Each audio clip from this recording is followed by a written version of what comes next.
Cześć, witajcie w kolejnym odcinku na Szlaku Gadżetów. Ja mam na imię Darek. Ja jestem Karol. I pokażę Wam dzisiaj kilka warsztatowych rzeczy i coś, co może Wam się przydać w zimie. Zapraszamy.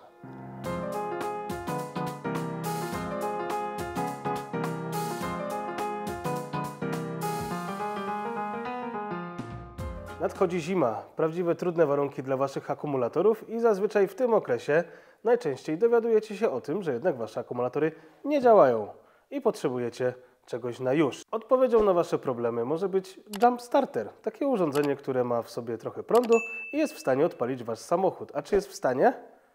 To sprawdzimy. Dzisiaj do porównania mamy dwa urządzenia. Oba te urządzenia są podobne cenowo mniej więcej w okolicy 180-250 zł. Jednego z nich używamy już jakiś czas, przejeździł ze mną już przynajmniej 2 zimy, a drugi to jest w miarę świeży u nas produkt i chętnie sprawdzimy, ponieważ ma kilka funkcji bogatszych od tego, co już mamy. W jaki sposób przetestujemy? Przede wszystkim spróbujemy odpalić samochód bez akumulatora, totalnie bez, oraz zobaczymy, jakie jeszcze inne funkcje posiadają. Oba te urządzenia dostajecie w takim sympatycznym case'iku, opakowaniu, które Wam troszeczkę ułatwi przemieszczanie się z tym. Oba również posiadają możliwość ładowania innych urządzeń za pomocą portów USB. Tutaj są dwa USB-ki, tu oczywiście też są. Tutaj dodatkowo jest wyższy stopień ochrony przed kurzem i wilgocią. W tym modelu posiadacie, podobnie jak w tamtym, dwa porty USB typu A oraz USB typu C do ładowania. W tym powiedziałbym jeden minus, ponieważ ładowanie odbywa się nie portami USB, ale taką typową wtyczką do ładowania. Z drugiej strony, jak już jesteśmy przy tych wtyczkach do ładowania, to przynajmniej w tym dostajemy zestaw wszystkich możliwych końcówek, jakie sobie zażyczycie. Także da się znaleźć coś dla siebie. Z takich rzeczy, które są totalnie nikomu zazwyczaj niepotrzebne, to ta jeszcze ma kompas. Dobrze, jeśli chodzi o różnicę tych dwóch urządzeń, to przede wszystkim pojemność. Widać, że tutaj zdecydowanie mniej prądu się zmieści, a tutaj jest więcej. Z rzeczy, których ten jeszcze nie miał, to na przykład indukcyjna ładowarka. Telefon kładziemy i się ładuje. Ten Jump Starter ma pojemność 60 Wh. Oznacza to, że urządzenie, które będzie miało 60 W, będzie w stanie ładować przez godzinę. A dla przypomnienia, 60 W to jest zasilacz do laptopa, bardzo szybka ładowarka iPhone'owa, która ma 36 W zazwyczaj, także troszkę pociągnie. Ale nie po to jest ten Jump Starter, żeby podłączać do niego tylko telefon. Zobaczmy, jak sobie radzi z akumulatorami. Co ważne, przy samym połączeniu, tutaj jeszcze, jak widzicie, jest bezpieczniczek i dodatkowo to urządzenie, zanim zacznie pompować prąd, sprawdzi, czy połączenie jest prawidłowe. A w tym takiego zabezpieczenia nie ma, jest tylko i wyłącznie bezpiecznik. A jak będziemy sprawdzać, czy to działa? Generalnie mamy tutaj Suzuki Jimmy, akurat na podorędziu, i ono nie ma akumulatora, więc bardzo dobrze będziemy mogli pokazać Wam, czy te urządzenia będą potrafiły odpalić samochód bez akumulatora, więc można przyjąć, że z rozładowanym akumulatorem. Dobra, no to tu mam plus, tu jest minus.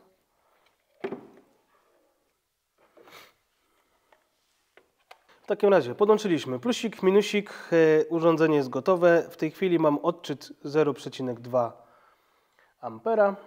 No i poproszę statystę o odpalenie samochodu.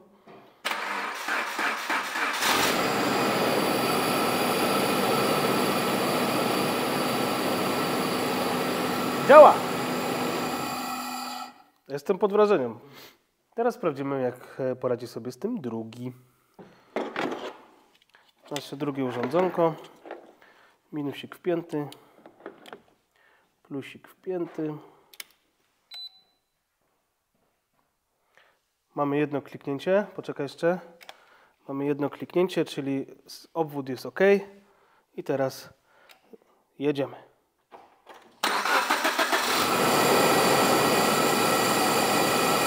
Suzuki Jimmy 1.3 w benzynie to nie jest wymagający zawodnik do tego, żeby odpalić to z boostera. A co powiecie na przykład na Wranglera w dieslu 2.8? Zobaczmy. Dobra, test numer 2. W takim razie spróbujmy ożywić Wranglera. Dobra, palę.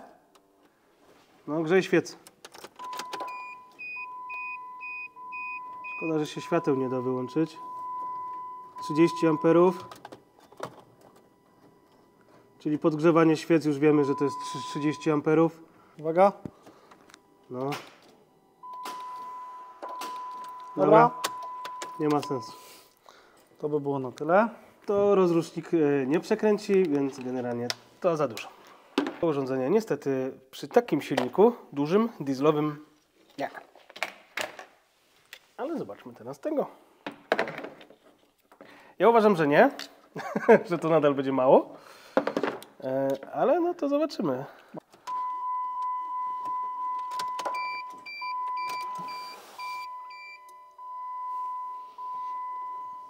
Trzydzieści.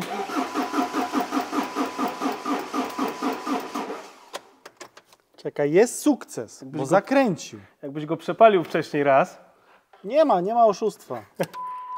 żeby nie było, to auto nie jest odpalane od tygodnia i to diesel. Uwaga, jeszcze raz.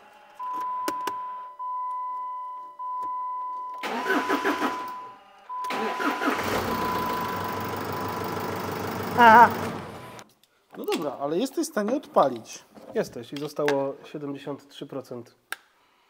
Czyli trochę go wydoiło. No to tak chwilę. Ale zapalił, tak? W zimie masz potrzebę, zapaliłeś? To auto naprawdę potrzebuje dużo prądu, żeby się ruszyć. I myśmy go wcale nie przygotowywali. On naprawdę nie jeździł od tygodnia. Podsumowując nasz krótki, ale jednak treściwy test, oba odpaliły Jimika. Prosta benzyna, nieskomplikowana, nieduża, 1.3, dały radę. Drugi test, Wrangler 2.8 w dieslu, który potrzebuje się zagrzać, zanim się zapali. I cóż, ten nawet nie obrócił rozrusznikiem, ale świecę zagrzał. Być może dlatego ten miał łatwiej, ale okej. Drugi test, czyli w tym nowszym, troszkę większym, droższym, zagrzał świecę, zakręcił rozrusznikiem i za drugim razem zapalił. W zestawie dostajecie wszystko, co potrzeba, dodatkowo jeszcze ładowanie z zapalniczki. Zastanawiacie się, czy 200-250 zł, 300 zł za taki sprzęt to dużo. Ja uważam, że nie, ponieważ jest to urządzenie wielofunkcyjne, ma ładowarkę, możecie ładować z niego inne urządzenia, możecie nawet bezprzewodowo, indukcyjnie ładować telefony, no i może Wam uratować sytuację. Ponieważ jeżeli nie będziecie mieli takiego startera, ani od czego odpalić swojego samochodu, to przyjazd taksówkarza czy kogokolwiek innego, kto by Wam pomógł odpalić samochód poza wklejką, to będzie koszt 100, 200, 300 zł jednorazowo, a to urządzenie z Wami zostanie. Moim zdaniem must have na zimę. I to wszystko. Linki do tych urządzeń macie w opisie. Dzięki współpracy z firmą Tagret otrzymaliśmy taką oto skrzynkę, którą męczę już od paru tygodni w warsztacie. Było kilka zastrzeżeń ze strony moich kolegów, jeżeli chodzi o jakość. Osobiście uważam, że bardzo, ale to bardzo bezpodstawne. Skrzynka wydaje się bardzo duża i obfita wielką ilość narzędzi. Uważam, że tak jest i dokładnie tak jak na załączonym obrazku. Skrzynkę mamy tutaj zabezpieczoną, jeżeli chodzi o zamek do dostępu do wszystkich szuflad, jakie tylko są. I teraz co mamy w tych szufladach? Generalnie większość narzędzi jest, bym powiedział, zupełnie podstawowa, ale też jakże potrzebna. To znaczy mamy nasadki na 1/2 calę, na 3/8 cala i na 1/4 cala. Mamy wszystkiego rodzaju bity oraz klucze specjalistyczne typu M14, typu spajny. Dużo ciekawych rzeczy, na przykład do świec, takie bardzo duże spajny z dziurką. Do pewnych marek jest to niestety temat niezbędny, ale począwszy od szuflad. Tutaj mamy grzechotki 3 rodzaje, 1/4 cala, 3/8 cala, 1/2, wszystkie do tego typu narzędzia. Następnie klucze płaskooczkowe, jak nieocenione, jeżeli chodzi o naszą pracę, oraz klucz nastawny. Klucze proste z grzechotką w podstawowych rozmiarach. Bardzo dobrze się sprawdzają, tyle razy nimi coś ściągnąłem, nigdy jeszcze nie przeskoczyły. Klucze typu kopytko, klucze ampułowe, zwielone, zwiększone w porównaniu do tamtych. Także kolejna rzecz na plus. Kombinerki oraz klucze do zegarów, kombinerki nastawne typu Cobra, suwmiarka, magnes, metr. Ilość śrubokrętów aż przytłacza. Dlaczego? Ponieważ mamy bardzo dużo płaskich i również płaskich do pobijania. Tak samo mamy z kluczami, tak samo mamy ze śrubokrętami krzyżakowymi. Tutaj mamy klucze, o których wcześniej wspominałem, czyli mamy z taką fajną ergonomiczną rączką, czy to imbusy, czy to torksy. Jest tego bardzo dużo. I na samym końcu mamy pobijaki, których bardzo często ostatnio używam, zresztą to widać, które są brudne, które nie. I każdy z tych elementów jest zatopiony w piance, przez co widać ewidentnie, no na przykład, dajmy sobie przykład kluczy nasadowych. Od razu widzimy, czy coś jest, czy nie ma tego na miejscu. Wraca na miejsce, musi być. Następne są klucze proste, z długą nasadką, z taką rączką. Do niedużych prac, nieciężkich, zestaw pilników, a w skrzynce oryginalnie mamy tutaj zestaw z częściami do elektryki. Też bardzo przydatny. I na samym końcu, co mnie najbardziej zaskoczyło, mianowicie zestaw do wymiany filtrów, ale czy klucze do wymiany filtrów. Co mnie w tym zaskoczyło? Mianowicie, co widzimy w naszych terenówkach najczęściej, a czym najczęściej to otwieramy. Mianowicie mamy tutaj takie kwadraciki, których bardzo dużo osób, włącznie ja do tej pory, używałem, jeżeli chodzi o nasadkę bez. Brałem grzechotkę, tudzież brałem klucz, który nie miał żadnej grzechotki, po prostu tym się otwierało. No on był taki pasowny, niepasowny, delikatny był luz. A tu się okazuje co? Że to powinno wyglądać tak, że to są specjalne klucze kwadratowe, które są do tego przystosowane i tymi kluczami się powinno takie rzeczy odkręcać, by nie obrobić tego kwadratu. Mamy tutaj klucze jeszcze do filtrów, przejściówki udarowe i tak dalej, i tak dalej. Oraz klucze, które są dość specyficzne, na przykład wcześniej wspomniany spine z dziurką w środku. Czyli mamy trochę kluczy specjalistyczne, jeżeli chodzi o samą skrzynkę. Skrzynka jest cała metalowa, dość konkretna, bo sama spakowana z narzędziami waży ponad 120 kg. Co do wykonania, to jeszcze ma drewniany blat z klejonki, nie żaden blat z jakiegoś badziewnego materiału, tylko naprawdę konkretny kawał blatu. Sprawdza się mi bardzo, bardzo dobrze. Z boku skrzynki mamy jeszcze wieszaki. Jeżeli ktoś się zastanawia nad taką skrzynką, z innych firm takie skrzynki mogą kosztować w granicach 10-20 tysięcy. Nawet sprzedając rzeczy do lotnictwa, takie skrzynki potrafiły nawet kosztować po 50, po 60 tysięcy. Wszystko zależy, jak masz wyposażone, co potrzebujesz i tak dalej. A ta skrzynka, uwaga, kosztuje niecałe 5 tysięcy złotych, co uważam na tą ilość rzeczy, którą ja nią robię i na ten poziom, co robię, jest zupełnie wystarczająca. Jest naprawdę rewelacyjna, jeżeli chodzi o cenę do jakości, bo tutaj w zasadzie nie mam się do czego przyczepić, chociaż tak mówiłem, część moich kolegów była dość sceptyczna i bardzo bezpodstawnie, bo sprawdza się naprawdę super. Ta skrzynka na razie przerobiła część serwisową Patrola, część serwisową Jeepa, jeżeli chodzi o całe zawieszenie. I w tym momencie pracuję sobie na tej skrzynce głównie przy Jimnym. Zaraz go pewnie skończę, ale zaraz się pewnie pojawi jakiś nowy projekt. A teraz, jako że idzie zima, powiemy o produktach zabezpieczających nas przed zimnem. Tada! Nie ma niestety w dniu dzisiejszym z nami Patrola, ale będziecie widzieć z tego przebitki. Mianowicie są to maty termiczne z firmy Uszyję na miarę. Szyby są największym problemem, jeżeli chodzi o izolację, a raczej ich brak. Bardzo dobrze przepuszczają. Więc firma Uszyję na miarę wyprodukowała takie maty. Mat są 3 rodzaje. Są maty podstawowe, które są szare z tej strony, srebrne tak samo z tej. Maty typu incognito, czyli te, czyli czarne i srebrne. Oraz maty typu premium, które nie są montowane na przystawkach, a są montowane na magnesach w kółko, które tworzą jeszcze dodatkową poduszkę powietrzną. Ja wybrałem takie. Dlaczego? Ponieważ szybko je się montuje, nie potrzeba żadnej ingerencji, łatwo z nimi jeździć i tak dalej. W ogóle u mnie z tyłu jeżdżą cały czas i sprawują się rewelacyjnie. Przez cały tak naprawdę rok. Dlaczego? Ponieważ mam w nich wycięcie na kratki wentylacyjne z przejściem na webasto i tak dalej. Ja tych mat używam już trochę czasu, Uszyję na miarę krócej. Wcześniej używałem od innej firmy, nie powiem jakiej, ale jeżeli chodzi o standardy, to jest nieba ziemia. Uszyję na miarę robi to naprawdę z pasją i z chęcią do tego, jak to zrobić. I teraz Wam pokażę dlaczego. Ponieważ mata, którą miałem poprzednio, przednia szyba była zamontowana chyba na 20 przystawkach. Tutaj mamy 4 i na dole 3 mamy 7. Tamta miała grom tu.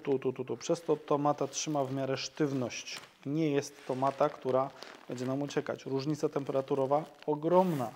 Czy to w lecie, jak zostawiacie auto na przykład przy parkingu na Bałkanach, gdzie praży słońce i potem musicie się ziębić od razu klimatyzacji, nie robi Wam różnicy. Testowałem to w paru miejscach w lecie, w sierpniu, gdzie było 30 parę stopni, zostawiam auto. Auto miało taką samą temperaturę w środku, jak i na zewnątrz samochodu w cieniu. Oczywiście była bardzo podobna temperatura i robiła mega robotę. Teraz następne, tutaj są szyby, tutaj są takie matki na szyby boczne. Uwaga, są tylko i wyłącznie na 4 przyssawkach. Nie trzeba tego brudzić całej szyby. Także jeżeli chodzi o firmę Uszyję na miarę, robi to naprawdę rewelacyjnie. No i widać po sztywności, że to jest naprawdę kawał porządnego, fajnego materiału. Jest jeszcze druga funkcja tej maty. Mianowicie możecie sobie obrócić te przyssawki i teraz jeżeli śpicie gdzieś w mieście, ktoś nam kiedyś zarzucił, że nie, w mieście się nie śpi i tak dalej.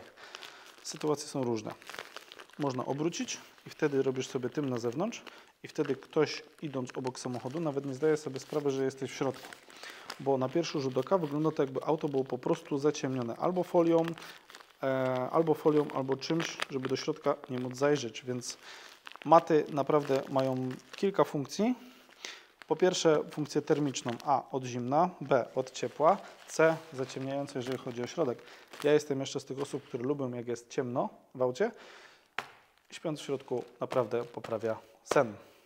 I Uszyję na miarę też ma dużo innych produktów związanych z spaniem w aucie, jak kieszenie i tego typu rzeczy, oraz produktów, które pomagają w podróżowaniu, jak torby na koło i wszystkie tego typu usprawnienia. Co do modeli, to jest akurat do Patrola 61. Mają do wielu modeli samochodów, jak i kamperów. Więc piszcie do nich, śmiało, omawiajcie się. Cudowni ludzie, na pewno Wam pomogą, jeżeli chodzi o to.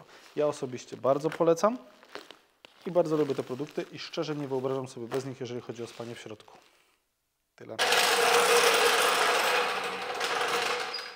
Zakładam, że podobnie jak i nam, Wam również zdarzyło się używać podnośnika, który ostatecznie okazał się za niski do Waszej terenówki. U mnie we Wranglerze są 4 lifty, u Karola w Patrolu są też 4 lifty, a Jimmy ostatnio dostał 2 lifty. Jeszcze możecie zauważyć, że oponki są niezmienione.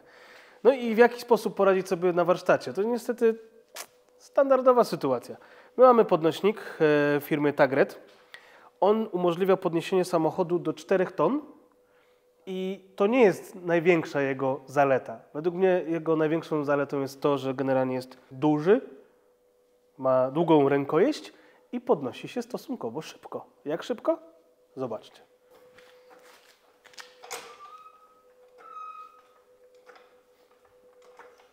Pięć i już jest opór, więc Jimmy ma 5 pociągnięć i teraz już pompujemy.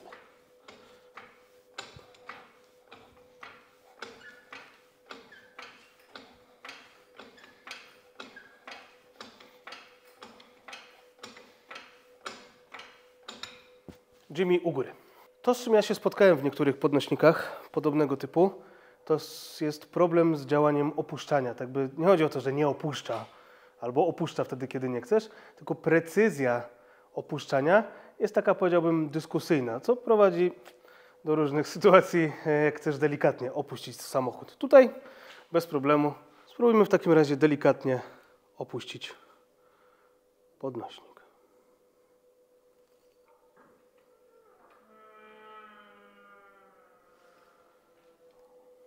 Jedną rączką.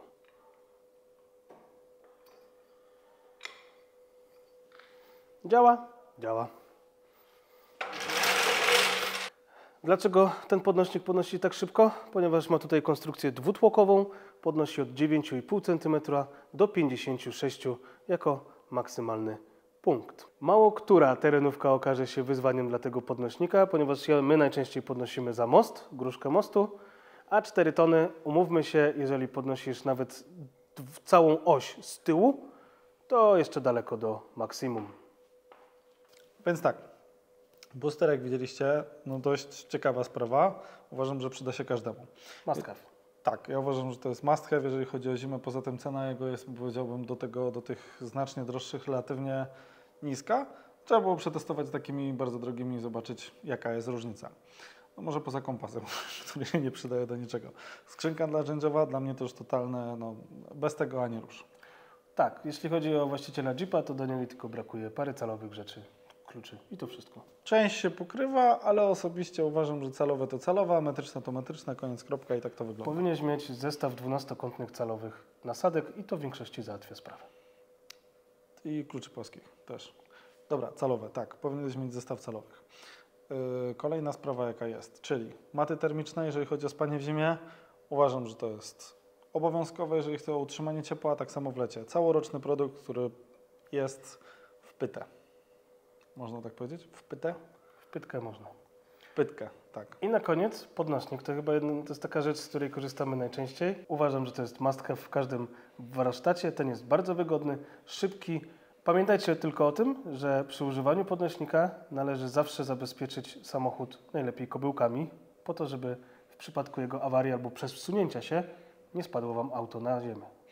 Tak, pamiętajmy, że chodnik jest hydrauliczny i on nie ma zabezpieczeń, jeżeli chodzi o zawory zwrotne, jak to jest przy siłownikach hydraulicznych. Tutaj on pomaga, ale powinniśmy trzymać auto na kobyłce. Więc reasumując, mamy 4 rzeczy. W zasadzie każda okazała się wypałem. Może poza tym testowym tym. Po prostu jest do mniejszych silników. Tak. Booster. Mamy 4 rzeczy. Okazało się, że każda generalnie tutaj nam się sprawdziła. A jeżeli chcecie coś ciekawego lub co uważacie za wątpliwe, porozmawiajmy w komentarzach.